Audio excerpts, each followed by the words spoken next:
Hello guys, pro kabaddi season 12 ఆగస్టులో start కాబోతుంది.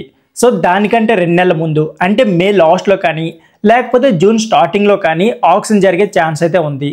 So ఈసారి ఆక్షన్లో తెలుగు టైటన్స్ ఎవరిని బై చేయబోతుంది, అంతేకాకుండా పవన్ శరావత్ని ఈసారి ఆక్షన్ వదిలే ఛాన్స్ ఉందా లేదా, అంతేకాకుండా విజయ్ మాలిక్కి క్యాప్టెన్స్ బాధ్యతలు అప్పగిస్తారా, ఈసారి ఆక్షన్ యొక్క రూల్స్ ఎలా ఉండబోతున్నాయి, ఇలాంటి కంప్లీట్ డీటెయిల్స్ అయితే ఈ వీడియోలో చాలా క్లియర్గా మాట్లాడుకుందాం. సో ఇండియా పాకిస్తాన్ ఇష్యూ అయితే ప్రో కబడ్డీ ఆక్షన్ పైన పడొచ్చా, ఇలాంటి కంప్లీట్ డీటెయిల్స్కి అయితే ఈ వీడియోలో చాలా క్లియర్గా మాట్లాడుకుందాం. సో వీడియో చాలా ఇంట్రెస్టింగ్ ఉంటుంది కాబట్టి వీడియోని స్కిప్ చేయకుండా లాస్ట్ వరకు చూడండి. అంతేకాకుండా మీకు ప్రో కబడ్డీకి సంబంధించి ఏ చిన్న అప్డేట్ వచ్చినా సరే నాన్ స్టాప్గా మన ఛానల్లో వీడియోస్ వస్తాయి. సో మిస్ కాకుండా ఉండాలనుకుంటే మాత్రం మన ఎల్ఫై స్పోర్ట్స్ ఛానల్ని సబ్స్క్రైబ్ చేసి రెడీగా ఉండండి. ఇక లేట్ చేయకుండా వీడియోని అయితే స్టార్ట్ చేసేద్దాం.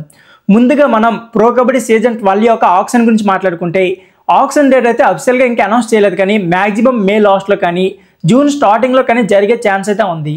ఈసారి ఆక్షన్ మాత్రం చాలా రసవత్తంగా ఉండబోతుంది. అంతేకాకుండా చాలా కొత్త రూల్స్ వచ్చే ఛాన్స్ అయితే ఉన్నాయి. సో ఈసారి ఆక్షన్లో మంచి టాలెంటెడ్ యంగ్ ప్లేయర్లు అయితే చూడబోతున్నాం. అంతేకాకుండా లాస్ట్ ఇయర్ అన్సోల్డ్గా మిగిలిన ప్లేయర్లు కూడా ఈసారి మంచి ఫామ్తో అయితే బరిలో దిగబోతున్నారు.